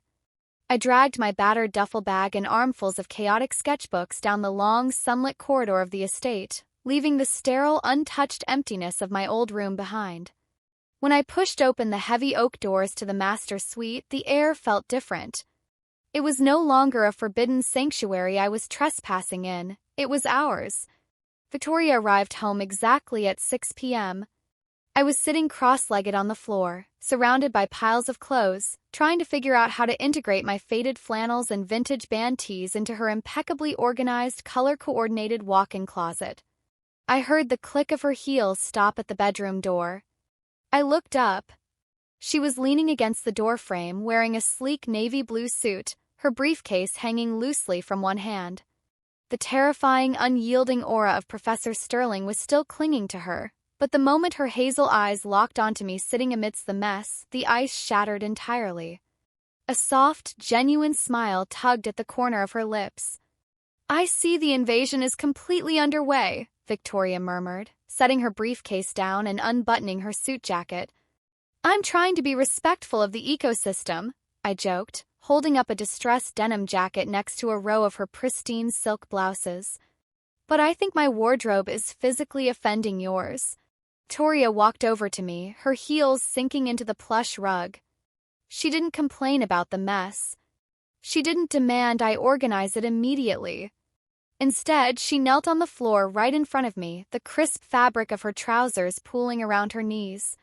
She reached out, her cool fingers gently catching my chin, tilting my head up. "You can take up as much space as you want, Harper," she whispered, her voice a low, husky velvet that instantly made my pulse race. She leaned in and kissed me. It was a slow, deliberate claim, completely different from the desperate collision in the library. This kiss was a promise. Tasted like expensive coffee and the intoxicating certainty that the war between us was finally over. When she pulled away, her thumb traced my lower lip, her eyes dark and heavy with affection. That evening established the new, dizzying reality of our double life. Inside the walls of the estate, we existed in a state of intense, consuming domesticity. The lines between us completely vanished. We cooked dinner together, my chaotic chopping skills contrasting with her precise, surgical slicing. We sat on the massive sofa in the library, my legs draped over her lap while she read architectural journals, her hand absent-mindedly tracing soothing patterns on my ankle.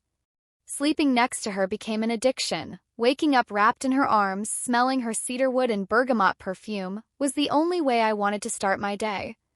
But the moment we stepped out the front doors, the psychological whiplash was brutal. Our agreement was absolute, strict, unyielding professionalism. On campus, we were entirely strangers. In fact, to overcompensate for the profound shift at home, Victoria became even stricter in the lecture hall. The next morning, she ruthlessly tore apart my preliminary sketches for the suspension bridge project in front of 50 students. "This load distribution is fundamentally flawed, Ms. Quinn," Victoria said coldly, tapping a sharp fingernail against my blueprint projected on the screen. "If you built this, it would collapse under its own weight within a month.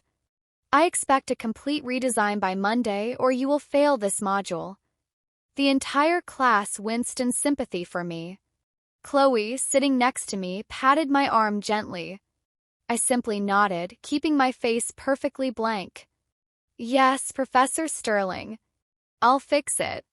No one saw the way Victoria's eyes flickered down to my lips for a fraction of a second before she turned away.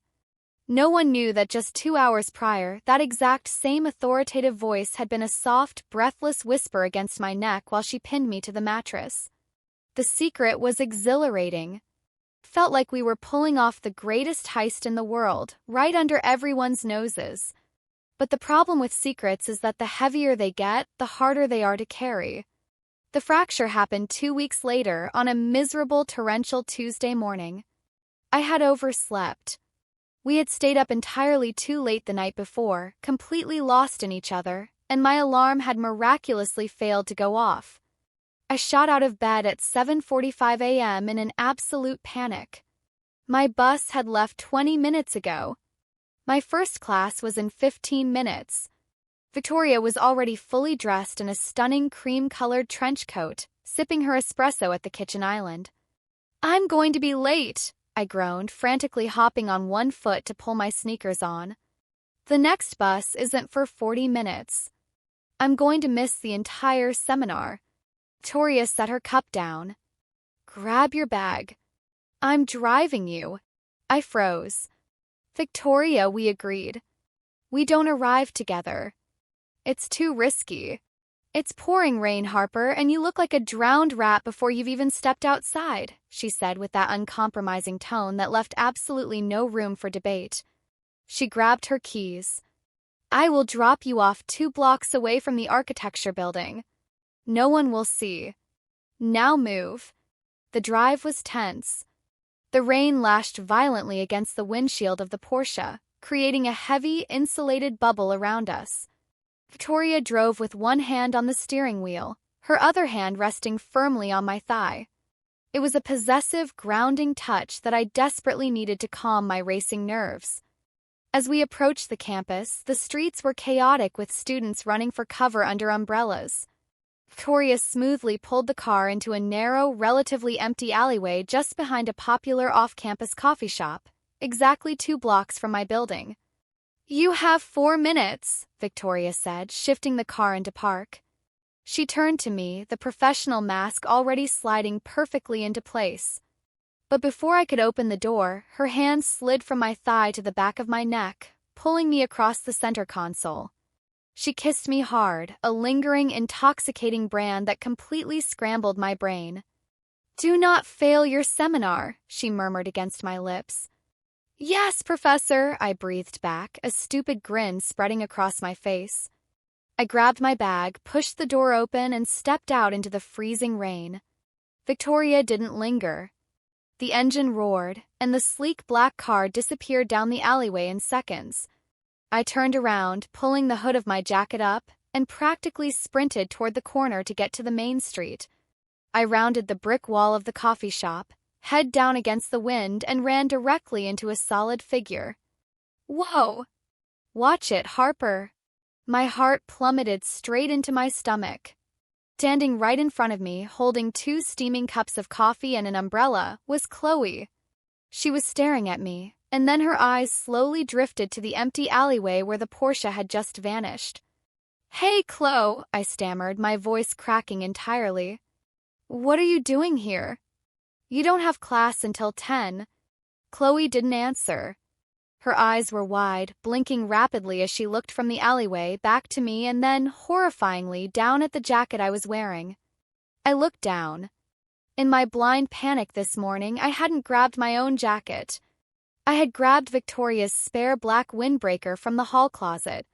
It was distinctly tailored, entirely too expensive, and it smelled overwhelmingly of cedarwood and bergamot. "Was that?" Chloe started, her voice dropping to a shocked whisper.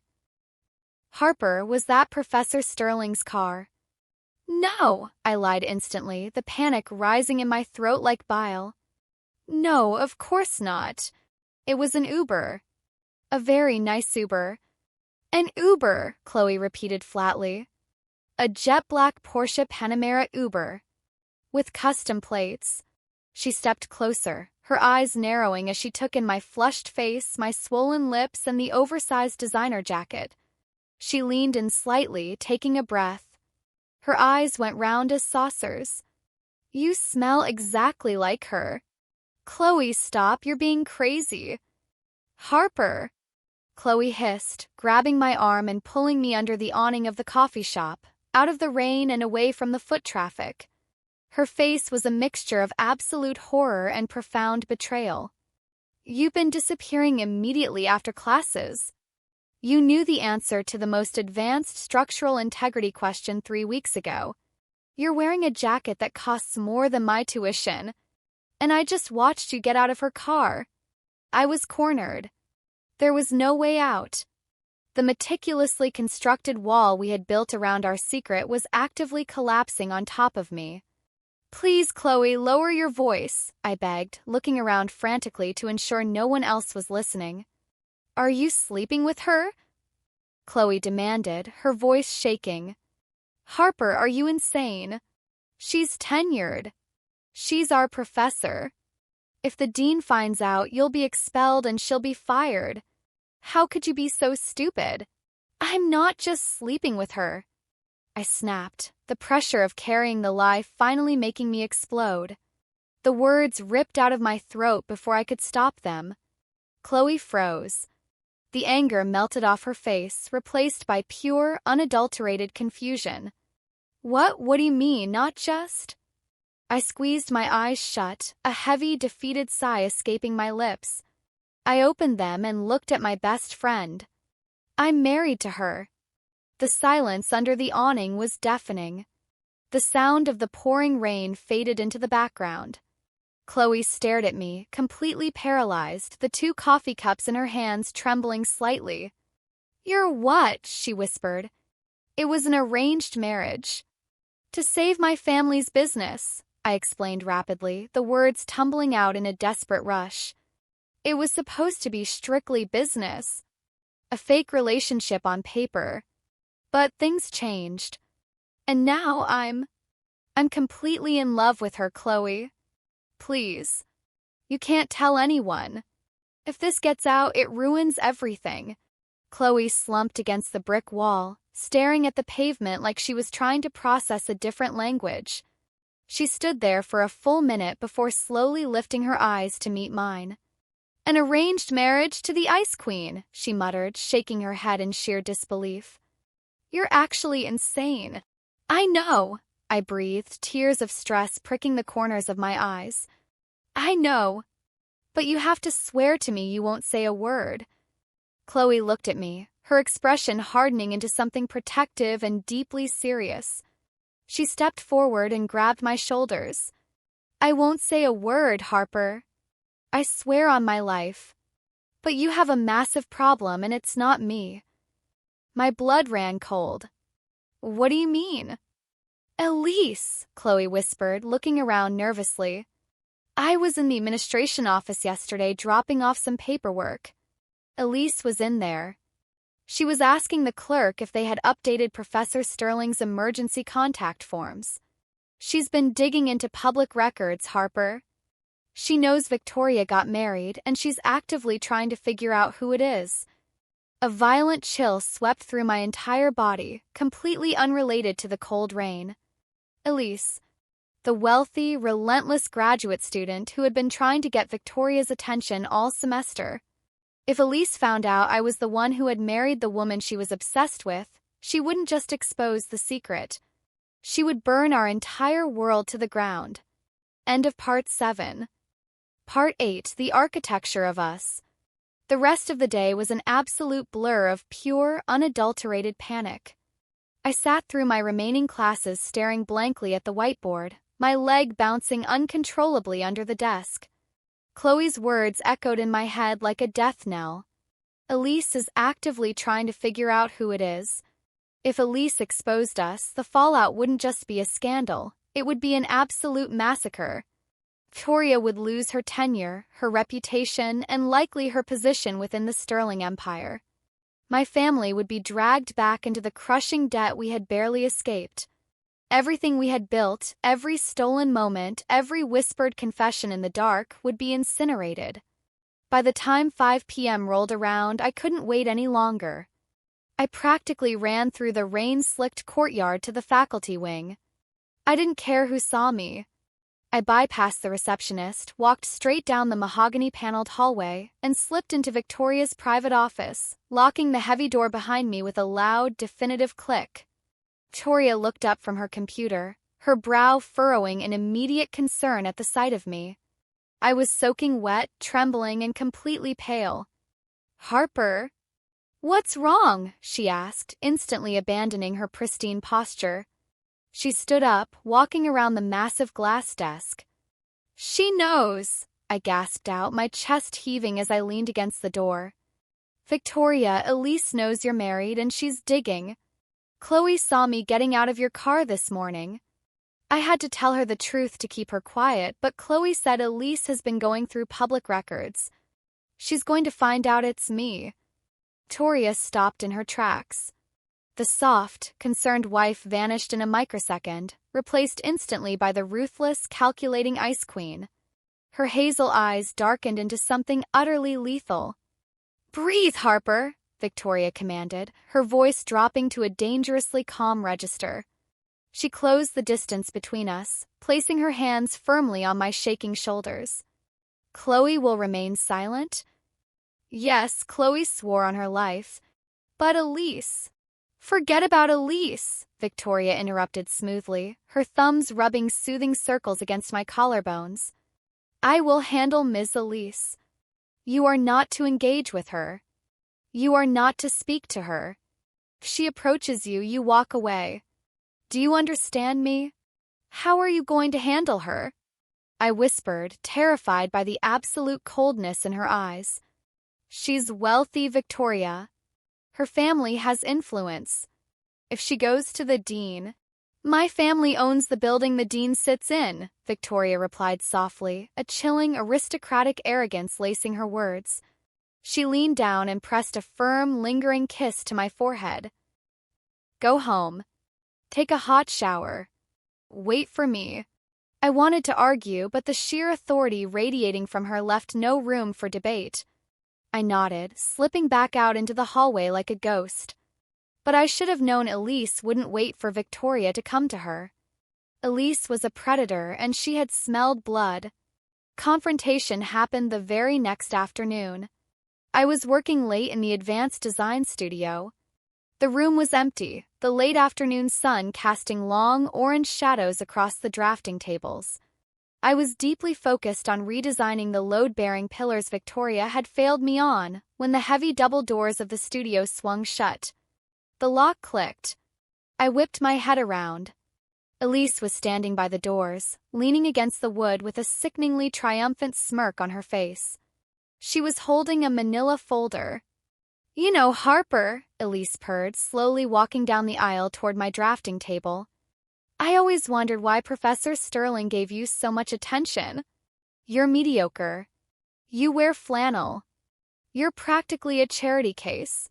My heart slammed against my ribs. I slowly stood up, gripping the edge of my desk. "I have a lot of work to do, Elise. Unlock the door." "I don't think so," she said, stopping just a few feet away from me. She tossed the manila folder onto my blueprints. It slid open, revealing a photocopy of a marriage certificate. The names Victoria Eleanor Sterling and Harper Quinn were printed in stark, undeniable black ink. The air was violently sucked out of the room. My worst nightmare was sitting right in front of me. It took a lot of money and a very shady private investigator to bypass the Sterling family's non-disclosure agreements, Elise said, her eyes gleaming with absolute malice. "But I found it. A broke, desperate undergrad marrying the heir to a billion-dollar empire. It's pathetic. What did she pay you? Or did she just buy your family out of bankruptcy?" "Shut up," I hissed, my hands shaking with a mixture of terror and violent anger. "Here is what's going to happen," Elise sneered, taking a step closer, invading my space. "You are going to quietly drop out of this university by Friday. Then you are going to file for an annulment. You are going to disappear, Harper. Because if you don't, I am walking straight into the dean's office with this folder. I will have you expelled for academic fraud, and I will watch Victoria's pristine career burn to the ground. She will despise you for ruining her. I couldn't breathe. The walls of the studio felt like they were collapsing in on me. She had won. Elise had checkmated us. If I stayed, I destroyed the woman I loved. If I left, my heart would completely shatter. She has until Friday, Elise whispered, her smile twisting into something ugly. Suddenly, the handle of the studio door rattled violently. Elise jumped back. Someone inserted a master key into the lock. The deadbolt snapped back, and the heavy doors were pushed open with a terrifying amount of force. Victoria walked in. She wasn't wearing her usual tailored suit. She was wearing a blood-red trench coat over a black dress, and she looked like an absolute executioner. The aura of raw, unadulterated power radiating off her was so intense it made the hairs on my arms stand up. She locked the door behind her and pulled the key out, dropping it into her pocket. "Professor Sterling," Elise stammered, the triumphant smirk instantly wiping off her face, replaced by genuine shock. I was just having a conversation with Harper."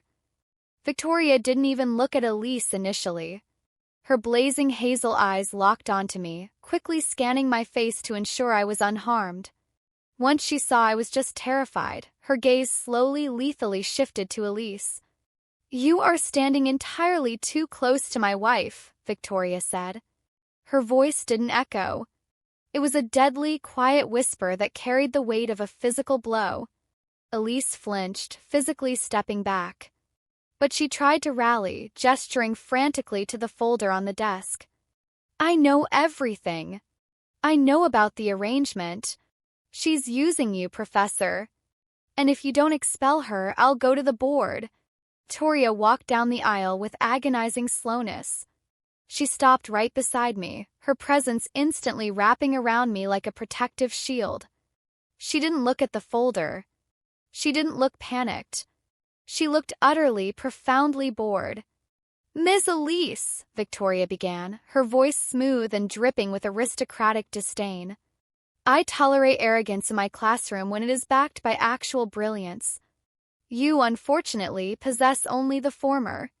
Victoria reached into her coat pocket and pulled out a sleek, black USB drive, tossing it onto the desk next to Elise's folder.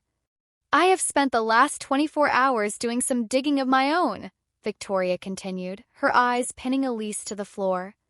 "Did you know that the university's plagiarism software is incredibly outdated? Completely misses outsourced ghostwriting. Fortunately, the Sterling family's private cybersecurity firm does not." All the color instantly drained from Elise's face. "Your master's thesis," Victoria said, leaning forward slightly. "The one you have been parading around the department for 6 months? You didn't write 40% of it. You bought it from a doctoral student at MIT. I have the wire transfers, the email correspondence, and the IP logs." Elise began to shake. You can't prove that." "I don't have to," Victoria said, a terrifying, victorious smirk playing on her lips. "Because you are going to voluntarily withdraw from this university by 8 a.m. tomorrow. You are going to transfer to an out-of-state program, and you are never going to set foot in my city again. And if I don't?" Elise whispered, tears of absolute panic welling in her eyes. "If you don't," Victoria's voice dropped an octave, turning into pure ice, "I will not just have you expelled for academic fraud. I will have the Sterling legal team bury you and your family in defamation and extortion lawsuits so severe your grandchildren will be paying the legal fees. I will personally ensure that you never work in the field of architecture as long as you live. Do we have an understanding?" The silence in the studio was absolute. The power dynamic hadn't just shifted. Victoria had completely obliterated it. Elise let out a pathetic, choked sob. She didn't say a word. She turned around, grabbed her bag, and practically ran out of the studio, leaving the door wide open behind her. I stood there, completely stunned, my heart hammering against my ribs. I looked at the black USB drive on the table and then up at Victoria. The Ice Queen mask instantly vanished. Victoria turned to me, her shoulders dropping, the fierce executioner replaced by the woman who held me every night. She reached out, pulling me into a desperate, crushing hug. Are you okay? She whispered fiercely into my hair, her arms wrapping around me like a vice. Did she hurt you? No, I breathed, burying my face into the crook of her neck, inhaling the intoxicating scent of cedarwood and bergamot. No, I'm fine. Victoria, how did you find that out about her thesis? Victoria pulled back slightly, looking down at me with a soft, affectionate smile. I am Miss Sterling, Harper. We do not leave our blind spots unprotected. But that's not the only thing I did today. I blinked, looking up at her. What else did you do? I went to the dean, she said calmly. My heart stopped. You what? And then, she continued, her thumbs gently stroking my cheeks, I went to my mother and the board of trustees. Victoria, why would you do that? You said. I said I couldn't risk my career, Victoria interrupted softly. But last night, when you came into my office looking so terrified, I realized something. My career, my tenure, my family's legacy, none of it means absolutely anything if I have to hide the woman I love like a dirty secret. The words hung in the air, beautiful and devastating. The woman I love. You love me? I whispered, tears suddenly blurring my vision. Brutally. Entirely. Without a single ounce of logic, Victoria murmured, resting her forehead against mine. I told the board the truth. I told them our marriage started as an arrangement, but it is now entirely real. I formally recused myself from grading your coursework, and I transferred your final evaluations to the department head. There is no conflict of interest anymore, Harper. There is no blackmail material left. And your mother? I asked, my voice trembling. Victoria smirked. My mother told me that if I was foolish enough to let a woman with your level of defiance slip through my fingers, she would fire me herself. She respects you, Harper. You terrify her a little bit, which is exactly why she approves. A breathless laugh escaped my lips. I threw my arms around her neck, pulling her into a deep, bruising kiss. It wasn't fueled by fear or adrenaline this time. It was fueled by absolute, overwhelming relief and pure devotion. We didn't have to hide anymore. We didn't have to pretend. 6 months later, the architecture building was no longer a battleground. I was sitting in the front row of the lecture hall now.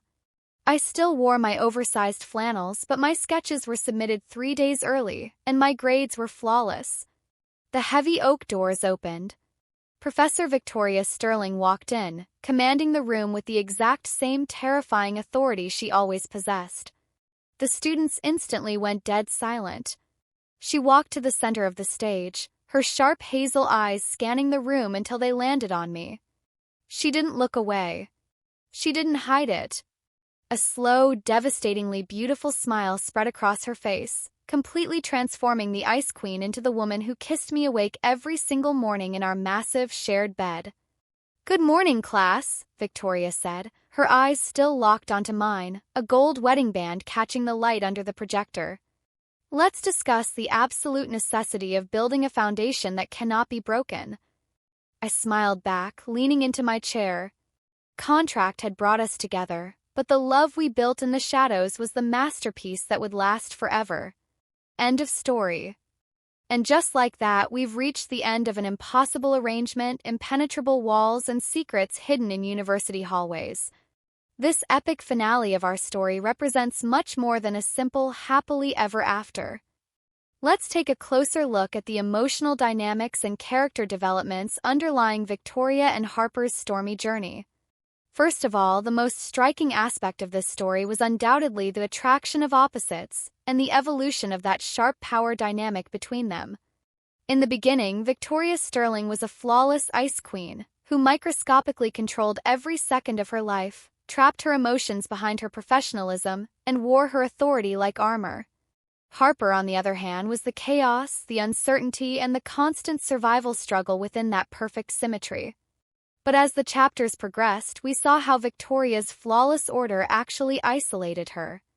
Harper wasn't just a wrecking ball crashing into her carefully built walls. She was the only person who allowed Victoria to breathe outside of her own strict rules. The real turning point of the relationship was that infamous weekend when the fake marriage and forced proximity tropes reached their absolute peak. The arrival of Victoria's mother, Eleanor, at the estate didn't just escalate the tension, it allowed them to see each other's most vulnerable sides. Harper recklessly defending Victoria against her own mother at the dinner table wasn't just casual dialogue. It was the first time in Victoria's life that someone threw themselves into the fire solely to protect her, rather than to take something from her. Victoria, who had been respected for years only for her last name and her intellect, tasted unconditional loyalty for the very first time at that table. Climax of the story was definitely the blackmail scene with Elise in the studio. In these types of fictional tropes, we usually see the character in power stepping back to avoid a scandal or struggling to keep everything a secret. However, Victoria chose to burn her career and the flawless reputation she lived for in a single stroke for Harper. The way she destroyed Elise wasn't just a clever display of power, it was the ultimate manifestation of Victoria turning into a fierce protector. More importantly, Victoria going to the dean to confess the marriage and giving up her grading authority over Harper, just so she wouldn't have to treat the woman she loved like a dirty secret, completely neutralized the unequal power balance between them. From that moment on, they were no longer a professor and a student but two equal partners choosing to share a life. In conclusion, I Accidentally Married My Professor wasn't just a story of forbidden romance. It was the story of a woman trapped by her own rules learning to love, and a young woman running from her potential finally taking her power into her own hands. What did you guys think about this journey? What was your absolute favorite scene that thrilled you the most? Was it Victoria's fiercely protective attitude or Harper's boundary-pushing courage? Let's talk about it in the comments. I'll be reading your thoughts one by one. If you want more intensely passionate, character-driven GL stories that will keep you glued to your screen, please don't forget to like the video and subscribe to the Your BL Girlfriend channel. Until our next story, take great care of yourselves.